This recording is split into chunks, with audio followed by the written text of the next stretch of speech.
Tributes pour in for veteran TV star Michelle Molatlou. There's been an outpouring of tributes from fans as news of veteran actress Michelle Molatlou's death after a lengthy battle with cancer broke on Tuesday evening. SUBCRIBE reported that Michelle, who was the last Miss Black South Africa before the pageant was discontinued in 1993, died at age 44 at the National Hospital in Bloemfontein. Family spokesperson and brother, Xolani, told the paper that the actress was a fighter till the end and died surrounded by love.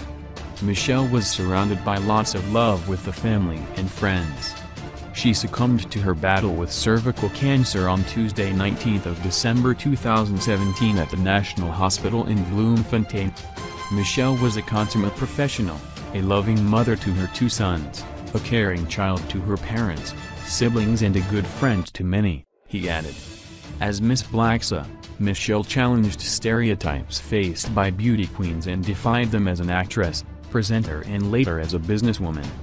Michelle acted in productions such as Generations, Kagapel, In the Name of Love, Makani and Maswale and was a presenter for MAMP before going into the corporate world.